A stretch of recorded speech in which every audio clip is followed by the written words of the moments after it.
저는 한 아이를 키우고 있는 40대 평범한 아줌마입니다. 다른 나라에는 시집살이가 잘 없다고 하는데 왜 이렇게 우리나라에서만 심한지 아직도 잘 모르겠어요.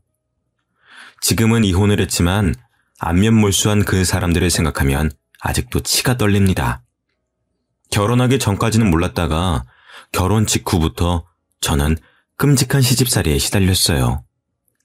결혼을 준비하는 과정에서는 그다지 과한 예단이나 혼수를 요구하지도 않았고 다른 집들과 마찬가지로 적당한 수준의 가격에 맞춰서 각자 모은 돈으로 결혼식을 올렸습니다. 그때까지는 이 정도면 시댁운도 좋다고 생각했었어요. 하지만 결혼을 하고 난 이후로는 남편도 시댁도 마치 가면을 벗듯이 정체를 드러냈죠. 여기 가서 좋은 기운 좀 받아와서 아들 낳아야지. 이번 주말에 시간 괜찮지?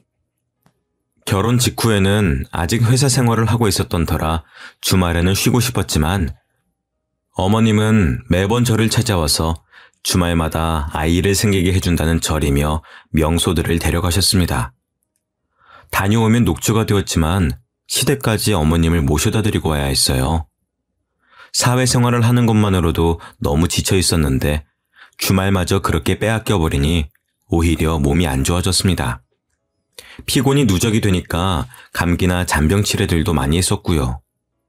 그런데 어머님은 그런 저를 보고서 차라리 회사를 그만두고 집에서 몸을 챙기면서 아이를 가지는 게 어떻냐고 하셨습니다. 어차피 아이를 낳으면 회사는 그만둬야 되니까 일찍 그만두라는 거죠. 그런데 저는 아이를 낳고서도 일을 그만둘 생각이 없었습니다. 맞벌이를 해도 아이를 부족하지 않게 키우는 게 될까 말까인데 남편 혼자 벌어오는 돈으로는 빠듯해도 너무 빠듯할 게 눈에 선했거든요. 거기다 남편보다 제가 월급도 많았었는데 그만둬도 남편이 그만두는 게 맞았죠. 하지만 이런 생각을 입 밖으로 꺼내면 어머님이 까무러칠 게 분명하니까 속으로만 생각을 하고 있을 수밖에 없었습니다. 하지만 어머님은 틈만 나면 얼른 회사를 그만두라면서 저를 닥달하셨고 저는 겉으로는 알겠다고 하면서 그냥 계속 회사를 다닐 생각이었어요. 그런데 어머님은 제 상상을 뛰어넘으시는 분이셨습니다. 제가 연차를 쓴 날에 직접 회사로 찾아오셔서는 저희 팀장님까지 찾아가셔서 저 대신 사직서를 내려왔다면서 사직서를 내고 제 짐까지 모두 들고 오신 거예요. 팀장님도 당황하셔서 저에게 연락을 주시지 않았다면 아무것도 모를 뻔했죠. 저도 너무 놀라서 급하게 회사로 갔을 때는 이미 어머님이 제 짐을 들고 가버리신 후였습니다. 그 모습을 직장 동료들이 다 봤다고 하니 너무 창피해서 고개를 들 수가 없겠더라고요. 나는 우리한테 알게 모르게 불만이 쌓여서 그런 건 줄 알았어. 그럴 리가요. 일단 사직서는 버려주세요. 너무 죄송해요. 저도 어머님이 이렇게까지 하실 줄은 상상도 못했어요. 그래, 어머님이랑 이야기 잘해보고 어차피 사직서는 양식이 엉망이라서 수리가 안 돼. 걱정 마. 그날 다른 팀원과 팀장님에게 몇 번을 사과했는지 기억도 안 납니다. 어머님, 저한테 말도 없이 그렇게 무작정 회사로 가시면 어떡해요? 네가 하도 회사를 안 그만둬서 그렇지 뭘 그렇게 꾸역꾸역 다니려고 해? 저 꾸역꾸역 다니는 거 아니에요. 계속 일하고 싶어요. 아이 낳는다고 해도 저는 일 그만둘 생각이 없어요. 그럼 애는 누가 돌봐? 엄마가 이렇게 무책임해서 되겠어? 물론 저도 아이 낳으면 육아휴직도 쓸 거예요. 아직 태어날지도 모르는 아이 때문에 회사를 그만두고 싶진 않아요. 그러니까 다음부턴 그러시지 마세요. 뭐라고? 애는 안 낳을 거야? 회사를 다닌다고 아기를 안 가질 거라는 말은 아니잖아요. 그거나 뭐가 달라? 시어머니랑은 도무지 말이 안 통하더라고요. 결국엔 제가 죄송하다는 말로 끝이 났습니다. 여보, 어머님이 오늘 우리 회사까지 찾아가셔서 사직서까지 나 대신 내셨대. 뭐라고? 엄마가 어떻게 거기를 알고 찾아가셨는데? 회사 이름이랑 부서는 알고 계시니까 로비에서 물어보셨겠지. 당신이 좀 말려봐. 어머님이랑은 도무지 말이 안 통해. 내가 엄마를 어떻게 말려. 오늘 당신이 말했으니까 더는 안 그러실 거야. 하지만 어머님은 다시 회사를 찾아오지만 않으셨을 뿐 매일같이 전화를 하셨습니다. 매번 회사는 언제 그만둘 거냐라는 말로 1시간을 넘게 끊지 않고 저를 괴롭히셨죠. 그렇게 몇 개월을 넘게 시달리고 있었는데 저희에게 아이가 찾아왔습니다. 아이가 생겼다는 말을 하면 또 당장에 회사를 찾아갈 기세여서 한동안은 밝히지 않다가 6개월이 지났을 때쯤 출산 휴가를 내고 어머님께 말씀드렸죠. 아이가 생겼다고 하니 엄청 기뻐하시더라고요. 그 이후로 어머님은 임신한 사람한테 좋다는 건 다 해주셨습니다. 아이를 낳으려면 몸이 튼튼해야지. 요즘에는 다들 몸이 약해서 그렇게 그 제왕절개라는 걸 한다더라. 응? 그렇게 애를 쉽게 낳으면 정이 생기겠어? 넌 무조건 자연분만 할 거지? 네, 저도 최대한 자연분만으로 하고 싶죠. 그렇지? 아유, 너는 그래도 생각이 똑바로 박혀서 좋네. 저도 물론 몸이 따라준다면 자연분만을 생각하고 있었습니다. 하지만 그게 제 마음대로 되는 것도 아니고 결국에 제왕절개를 해야만 했었죠. 20시간이 넘는 진통 중에 도저히 안 될 것 같아 유도 분만을 했었지만 그것마저 실패해서 제왕절개 수술을 빨리 들어가야 되는 상황이었어요. 하지만 어머님은 그때까지도 고집을 꺾지 않아서 한바탕 난리가 벌어졌죠. 조금만 더 기다려봐요. 유도분만 주사까지 맞았으니까 애가 나오겠죠. 이미 기다릴 대로 기다렸습니다. 더 이상은 위험합니다. 네, 선생님. 얼른 수술해주세요. 이러다 저희 애부터 죽겠어요. 사돈, 너무 성급하신 거 아니에요? 조금만 더 기다려봐요. 지금이 몇 시간째예요. 당신네들 손자 때문에 우리 애 죽일 셈이에요? 죽이다뇨. 옛날에는 자연분만 집에서도 하고 다 아무렇지도 않았었는데 왜 쟤만 저렇게 난리를 떨어요? 괜히 엄살 부리는 거 아니에요? 그리고 사돈 손자이기도 해요. 사돈, 지금 그게 20시간을 넘게 배 아픈 애한테 할 소리예요? 선생님, 그냥 무시하고 수술해주세요. 더는 우리 딸 아픈 꼴 못 보겠습니다.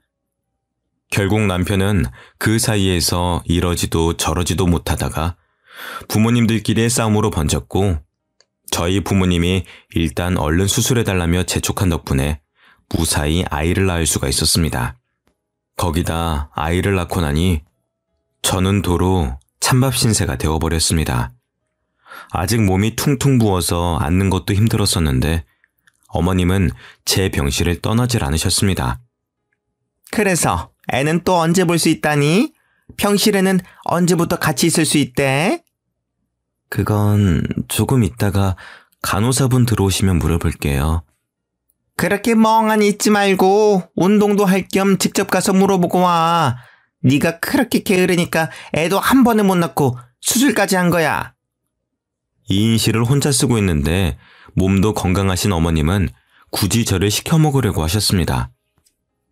거기에 대답할 힘도 없어서 침대에 축 늘어져만 갔죠. 아이가 태어난 지 3일쯤 지나서 제 병실에 함께 있기 시작하니 불편함은 극에 치달았습니다. 시어머니는 손주가 그렇게 좋으신지 하루 종일 아이만 보고 계셨었고 시누이는 담배를 피우고 제 병실로 들어와 냄새를 풀풀 풍기면서 아이 옆에 있었죠.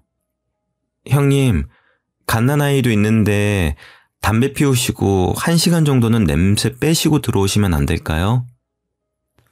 옳게, 왜 이렇게 예민해? 옛날에는 이런 거 신경 안 써도 다 잘 컸어. 무슨 1시간씩이나 밖에 있어?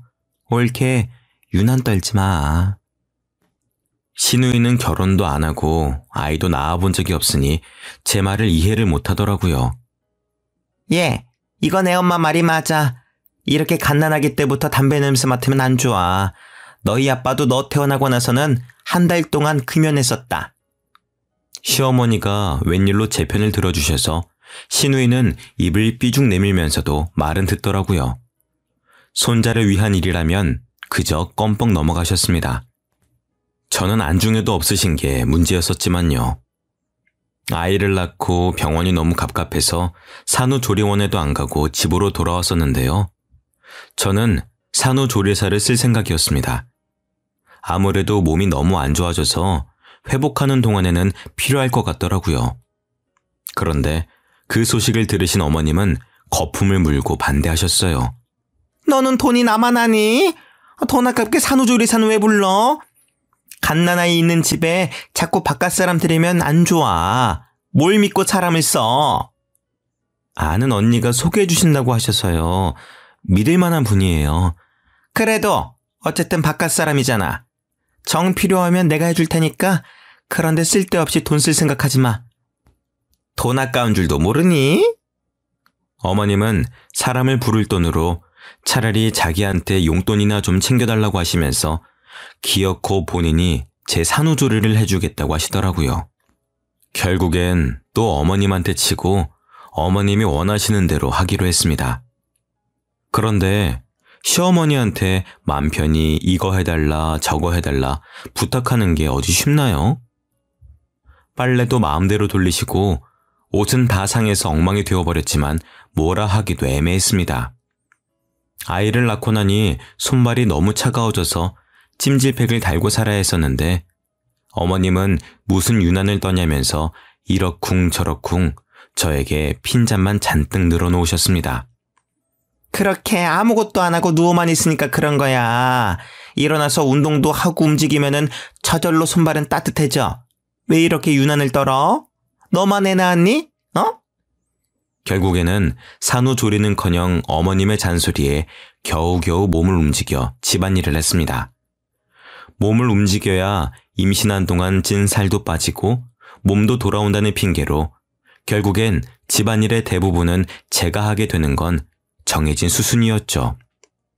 거기다가 남자는 집안일을 하는 게 아니라며 남편은 집안일에 손도 못 대게 했었고 남편이 퇴근하고 나면 어머님은 오늘 일을 너무 많이 해서 삭신이 쑤신다더니 혼자서 집안일을 다 한 것처럼 말씀을 하신 덕에 남편과 싸움도 났었습니다.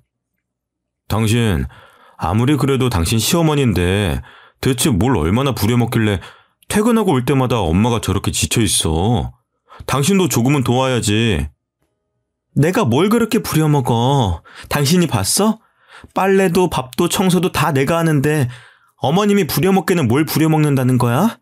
어머님은 그냥 손주 보러 오시는 것뿐이야. 당신은 도와주러 오신 분한테 꼭 그런 식으로 말을 해야 되겠어?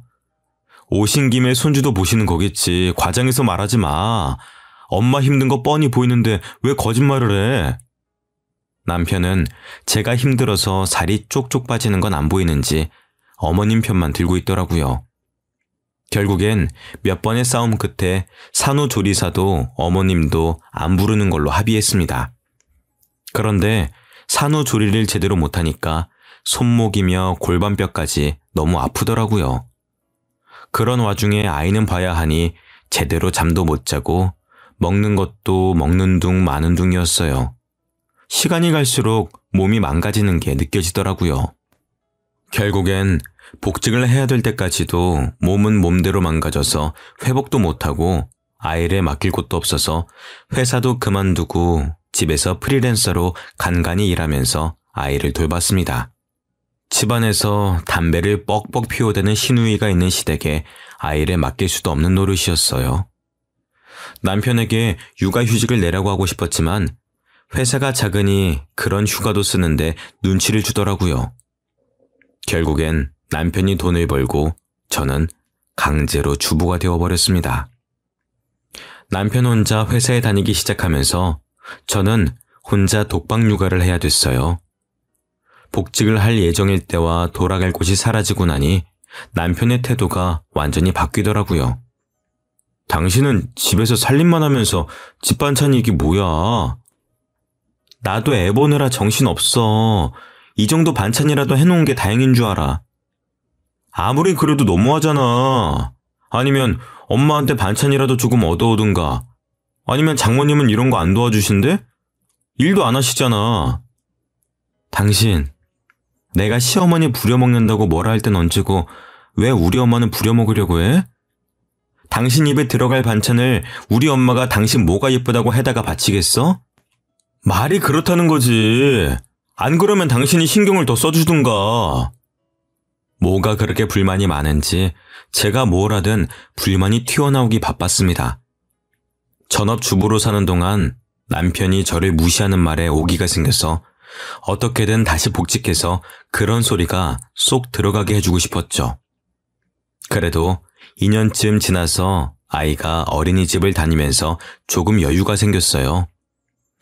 낮에 혼자 있는 시간에는 물리치료라도 받으면서 몸을 회복하려고 했습니다. 저도 몸을 회복하고 회사도 복직하고 싶었거든요. 하지만 시어머니는 그것마저 불만이셨습니다. 너 저번에 산후조리사 쓴다고 할 때부터 알아봤다. 돈 쓴 귀신이야 아주. 세상 사람들 다 너만큼은 아파. 고작 그런 걸로 무슨 물리치료야?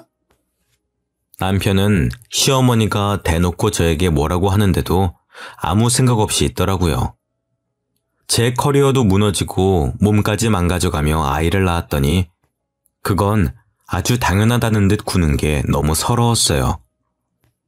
남편이 일을 벌려놓고서는 결국 혼자 나몰라라 하는 것도 꼴보기 싫었죠. 제가 경제력을 잃으니 다들 저를 더 만만하게 생각하기 시작했었거든요. 특히 시누이는 아이를 낳고 난 이후로 저희 집에 불쑥불쑥 찾아왔었습니다. 시누이는 공무원을 준비한다면서 나이 40 가까이 시댁에 얹혀 살면서 시험을 준비하는데 시부모님이랑 싸우고 나면 꼭 저희 집에 오더라고요. 옳게 내 말 좀 들어봐. 우리 엄마지만 남의 사정은 신경도 안 쓰고 너무 자기 생각만 하지 않아? 옳게도 그렇게 생각하지? 처음에는 뭣도 모르고 시누이의 말을 들어주면서 어머님 욕에 호응했다가 나중에 어머님이랑 화해하고 나서 그걸 어머님한테 다 일러바치더라고요. 결국엔 고부 갈등의 골만 깊어질 뿐이었습니다. 그런 일들이 반복되면서 그냥 시누이가 엉엉 울면서 찾아와 자기 멋대로 어머님을 욕하고 있으면 아무런 호응도 해주지 않고 실컷 떠들게 내버려뒀어요. 중간에 아이가 깼다는 핑계로 방으로 들어가기도 했지만 끝까지 자기 할 말만 하면서 밤새도록 저를 붙잡고 있었습니다. 남편은 자기 누나인데 다음날 출근을 해야 한다는 핑계로 매번 먼저 자리를 피했고 결국 시누이가 오는 날은 잠도 제대로 못 자고 다음날 시누이가 어질러 놓은 걸 치우느라 피곤함이 2배는 더 몰려왔습니다. 저도 참다 못해서 남편에게 시누이를 좀 어떻게 해보라고 했었지만 자기 일이 아니라는 듯이 저보고 알아서 하라고 하더라고요. 누나도 당신이 편하니까 이렇게 와서 하소연도 하고 그런 거지. 당신이 알아서 잘라내. 왜 그걸 말을 못하고 있어?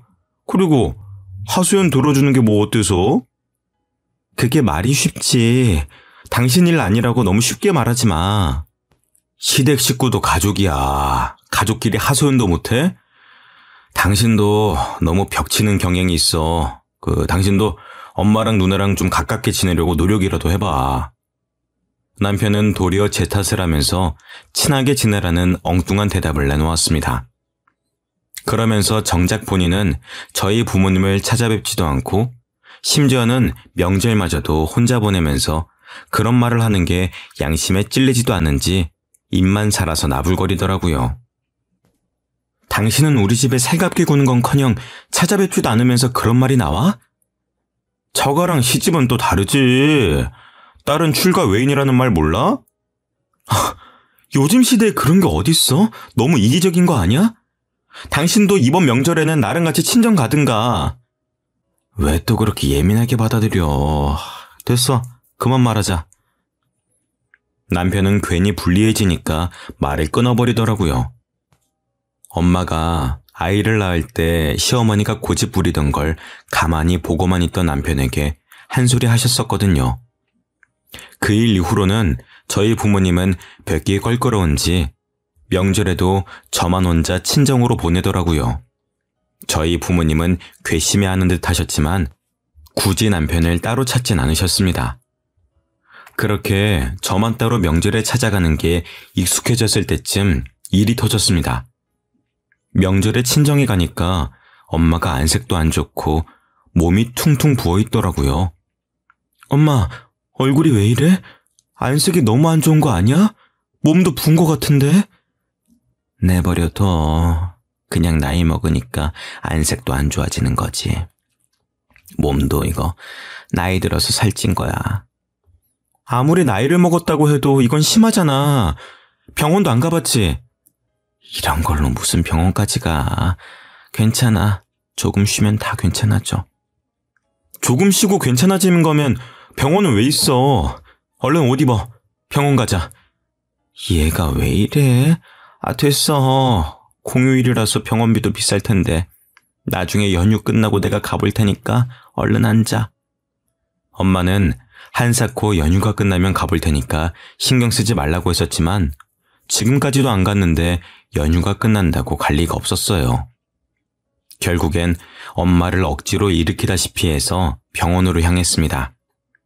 그런데 병원에서 가보니 응급실에서도 저희 엄마 상태를 보고 몇 가지 질문을 하더니 표정이 심각해져서는 검사를 한번 받아야 될 것 같다고 하더라고요.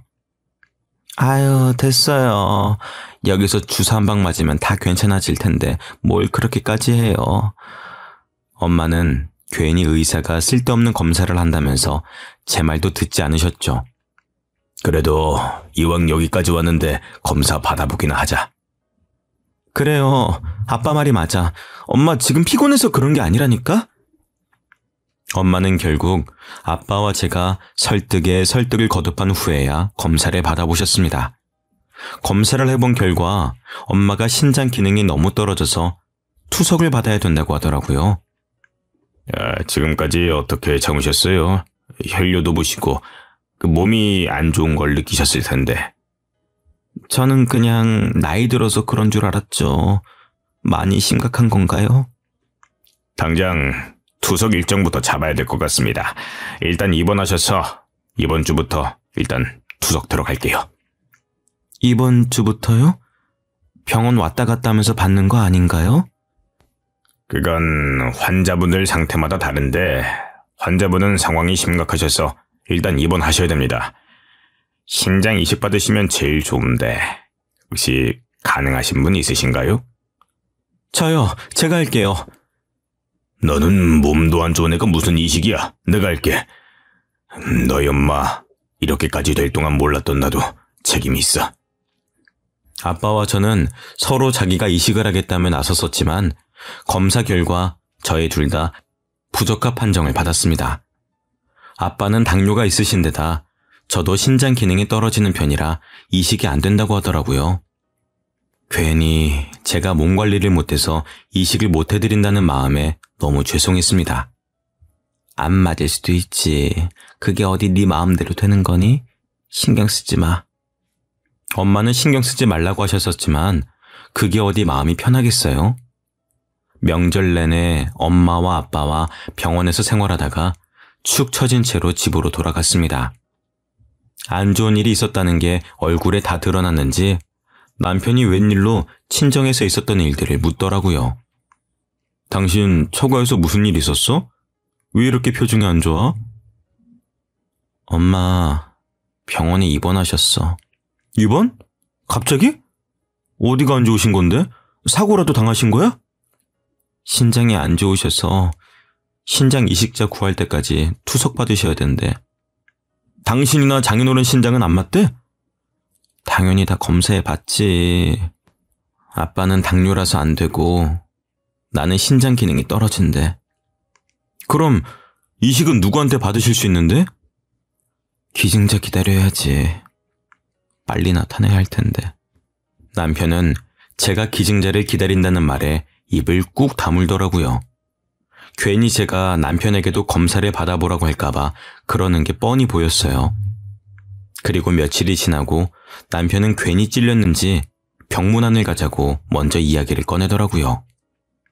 그래도 병문안은 가봐야지. 병원이 어디라고 했지? 나 퇴근하고 같이 가자. 그리고 병문안을 가보니 남편이 왜 병문안을 가자고 했는지 알 것 같았습니다.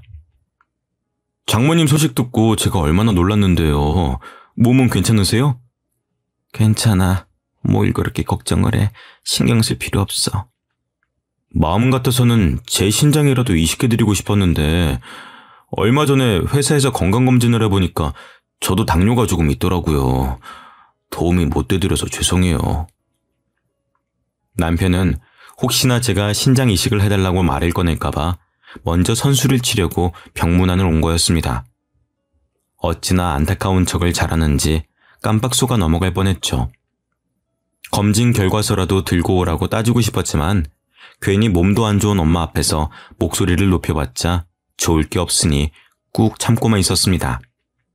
남편은 제가 이럴 거라는 걸 알고 저희 부모님이 계신 자리에서 말을 한 것 같았어요. 그래야 나중에 남편이 이식을 해준다고 해도 몸이 안 좋은 사람에게 못할 짓이라며 안 받으실 테니까요. 남편이 이런 데는 머리를 잘 굴리더라고요. 그런데 1인실이라 그런가 아버님 짐도 꽤 많아 보이시네요. 입원하고 난 이후로는 그냥 나도 여기서 같이 지내고 있어. 집은 가끔씩 옷만 새로 가지러 갈 때 가고 나머지는 그냥 여기서 살고 있지. 병문안을 갔다가 돌아오는 길에 남편이 하는 말은 어이가 없었습니다. 근데 장인어른하고 장모님 두 분 일도 안 하시는데 1인실 비용은 어떻게 감당하시려고 저렇게 대책도 없이 떡하니 잡아놓으신 거야? 미리 말하는데 난 병원비 못 보태드려. 남편은 혹시나 자기에게 도움을 청할까봐 걱정이 됐었는지 이리 차단을 해버리더라고요. 어처구니가 없었습니다. 저희 부모님이 일을 안 하시긴 했지만 살고 있는 빌라 건물주이시거든요. 그 빌라 말고도 다른 건물 2개가 더 있으시고요. 젊은 시절에 악착같이 모아서 저 다 키워놓으시고 재테크 하시던 게 대박이 나셔서 그제서야 건물도 몇 채 사놓고 겨우 노후 자금을 모으시기 시작하신 정도였어요. 그러니 돈을 안 쓰시는 게 습관이 되셔서 병원에도 안 가려고 하시고 겉보기로만 봐서는 건물주라는 걸 모를 정도였거든요. 어차피 빌라도 관리를 해야 되니까 그 건물에서 살고 계신 거였는데 남편은 그걸 보고 저희 집이 가난하다고 믿고 있는 것 같았습니다. 당신이 보태줘봤자 뭐 얼마나 보태줄 수 있다고 그렇게 말해? 애초에 당신한테 손 벌릴 생각도 없었어. 그러면 말고 당신 나중에라도 딴소리 할 생각하지 마. 당신이 먼저 그렇게 말한 거야? 남편은 퍽이나 걱정이 됐었는지 끝까지 돈은 못 보탠다는 말을 하더라고요. 어쩌다가 이런 남편을 만난 건지 제 자신이 너무 한심스러웠습니다. 그리고 얼마 지나지 않아 신우이가 또 저희 집으로 찾아왔어요.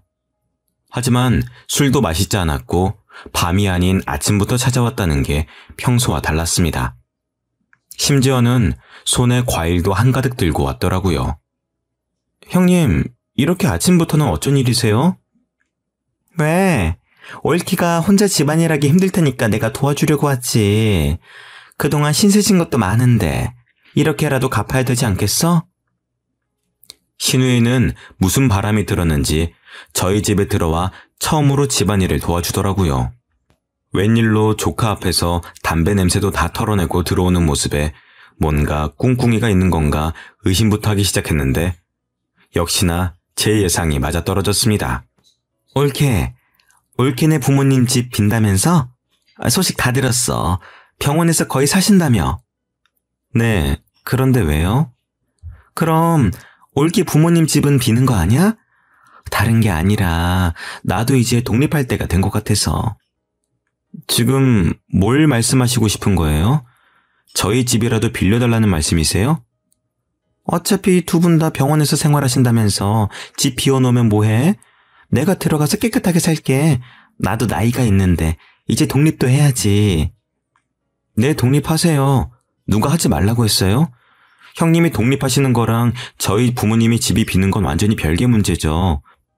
저희 부모님 짐도 있는데 어떻게 남을 집에 들여요?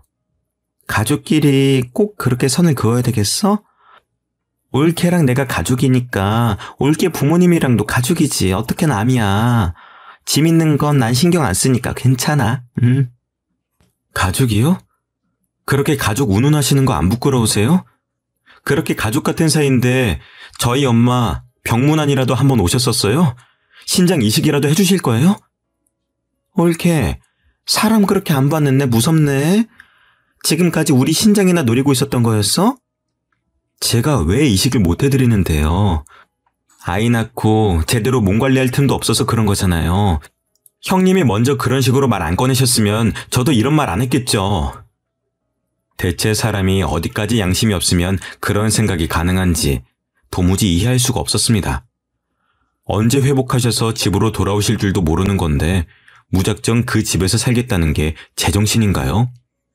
시누이와 말씨름을 하고 있는 와중에 남편이 뭘 두고 갔는지 집에 다시 들어오더라고요. 누나는 아침부터 무슨 일이야? 뭐 두고 간 물건이라도 있어? 당신이 형님한테 말했어? 내가 뭘 말해? 우리 부모님 병원에 입원하셔서 두 분 다 병원에서 생활하시는 거 당신이 말했냐고. 말했는데 그게 왜? 형님이 당신이 한 말 듣고 여기까지 와서 뭐라고 하시는지 알아? 그럼 이제 우리 부모님 집이 비니까 자기가 거기 들어와서 살겠다네? 저는 당연히 남편이 제정신이냐며 신우이에게 화를 낼 줄 알았습니다. 그런데 제가 사람 파악을 잘못해도 한참 잘못했던 거죠. 남편은 그럴 수도 있지 않냐면서 자기 누나가 돈 몇만 원 정도만 월세로 내고 그렇게 살면 저희 부모님도 조금이라도 돈을 받으니 좋지 않냐고 하더라고요. 저는 그렇게까지 남편의 인성이 개차반인 줄 몰랐습니다. 그럴 수도 있잖아. 어차피 비는 집이고 장모님 병원비도 한두 푼이 아닐 텐데 누나가 그 집 들어가서 한 달에 20만 원 정도만 보태드려도 이득 아니야? 너는 우리 엄마 몸이 안 좋아서 병원에 있다는 자각이 있긴 해? 거기 부모님 짐도 있고 언제 이식받아서 퇴원하실지도 모르는데 어떻게 거길 들어가서 살아? 솔직히 기증제 찾는 일이 그렇게 쉬운 일도 아니고 얼마나 오래 걸릴지도 모르잖아. 이런 식으로라도 내가 병원비를 보태주겠다는데 그것도 싫어? 그럼 말아. 난 병원비 안 보태. 누가 병원비 보태달래?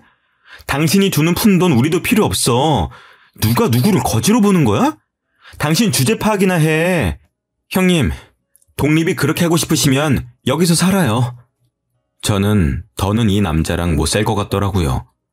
신우이에게 정독립을 하고 싶으면 저희 집에서 살라고 하고서는 그대로 짐을 싸서 저희 부모님 집으로 제가 들어왔습니다.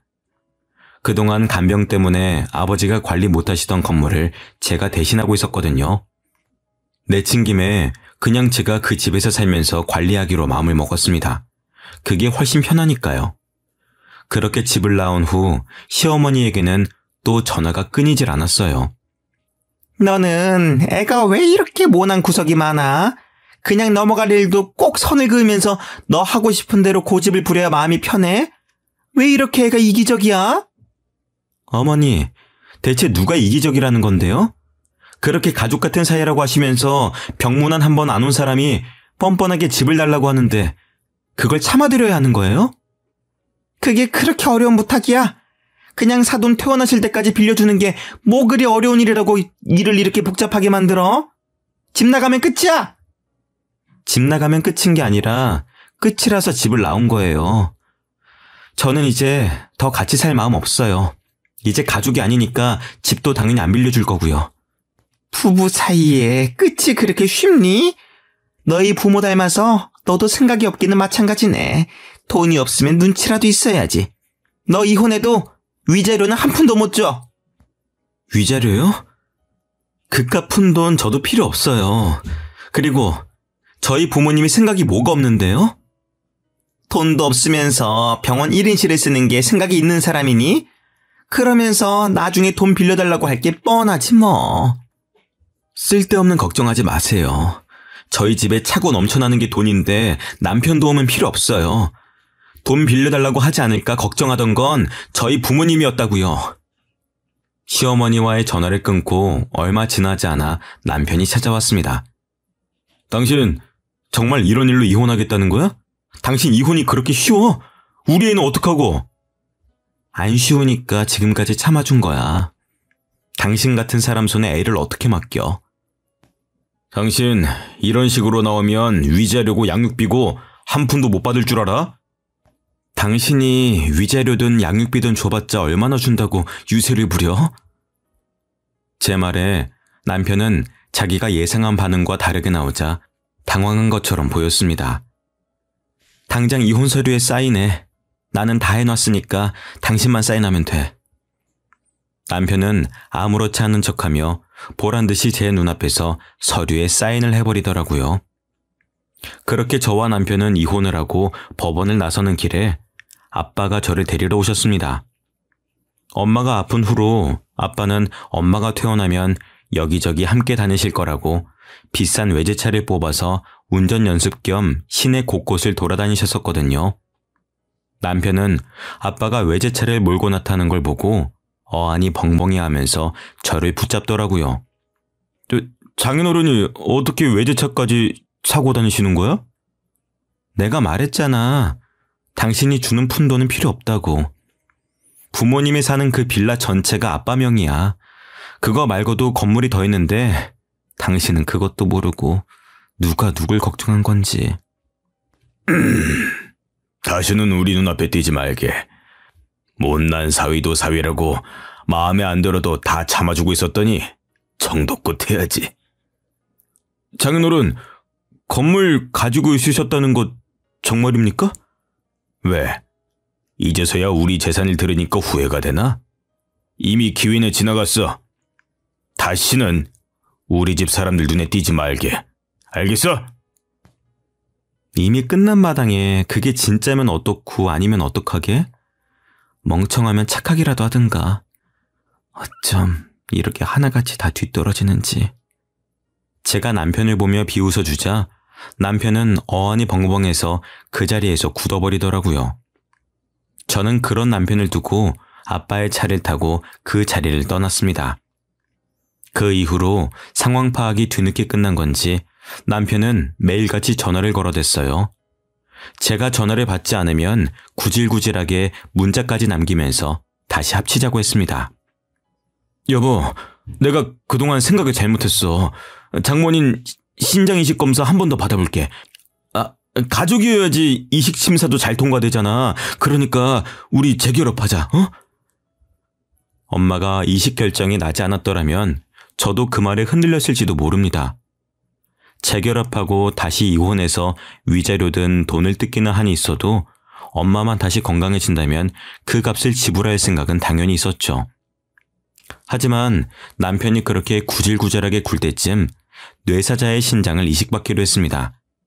엄마는 운이 좋게 그 기증자분의 신장을 이식받을 수가 있었고 무사히 퇴원까지 할 수가 있었습니다. 그 사실을 아이에게 들었는지 아이와 만난다는 핑계로 자꾸 저와 만나려고 하더라고요. 시우도 어린데 부모가 같이 있는 환경에서 키우는 게 낫지 않겠어? 시우도 우리가 같이 살았으면 좋겠다고 하던데 엄마로서 그걸 모르는 척 할 거야? 당신 시우 핑계 대면서 재결합은 꿈도 꾸지 마. 자꾸 그러면 시우도 못 만나게 할 거야. 어떻게 그렇게 매사에 매정하게 말을 할 수가 있어? 너는 애가 불쌍하지도 않아? 너 같은 아빠는 필요 없어. 너 이혼하기 전까지 애랑 같이 시간을 보낸 적이 있긴 해? 그동안 일한다는 핑계로 주말에도 잠만 자고 아이랑 말도 잘 안 했으면서 아빠 자격도 없어 넌. 아빠 자격? 내 애야. 내 핏줄인데 자격이 뭐가 필요해? 당신 애 만날 때마다 같이 살고 싶다고 말하라고 시키는 거 모를 줄 알았어? 애도 눈치가 빨라서 당신이 애정이 있어서 그렇게 말하는 건지 아닌지 다 알아. 참내 애가 뭘 안다고. 시우가 진짜 그렇게 말했어? 그럼 내가 들은 것도 없이 막무가내로 찔러보는 거겠니? 내가 너같이 멍청한 줄 알아? 그러니까 애라도 보고 싶으면 다시는 개수작 부리지 마. 한 달에 한 번 만나는 것만 지키면 되는 걸 애가 보고 싶다는 말에 기껏 아이를 보내줬더니 매번 재결합에 눈이 멀어서 애를 이용하더라고요. 자기 아빠만 만나고 들어오면 아빠는 자기를 사랑하지 않는다며 기가 죽어서 들어와서는 있었던 일들을 말하는데 그걸 듣고 있자니 저도 점점 인내심이 바닥을 치고 있었거든요. 그래서 저도 한 번은 화가 나서 아이를 따라 나가서 직접 말을 한 거였습니다. 그 후로도 몇 번 더 질척거리긴 했었지만 제가 마음을 돌려먹을 생각이 없다는 게 티가 나니까 금세 포기하고 연락을 끊더라고요. 어이가 없었지만 엄마도 건강을 되찾으니 액땜했다 생각하고 있습니다. 그 이후로 아이는 아빠를 보고 싶다는 말도 안 하고 곧 초등학교에 들어가네요. 원래도 아빠랑 그다지 친밀한 사이가 아니어서 그런지 없어도 크게 허전함을 느끼지 못하는 것 같습니다. 아이는 아빠 대신에 할아버지가 굉장히 잘 챙겨주고 계셔요. 저희 아빠도 처음에는 태어날 때 저를 힘들게 했다고 별로 안 예뻐하셨었는데 그래도 핏줄은 핏줄인지 결국에는 옆에 끼고 사는 수준입니다. 저도 아빠가 육아를 많이 도와주신 덕분에 건강도 다시 회복하고 얼마 전에는 복직도 했습니다.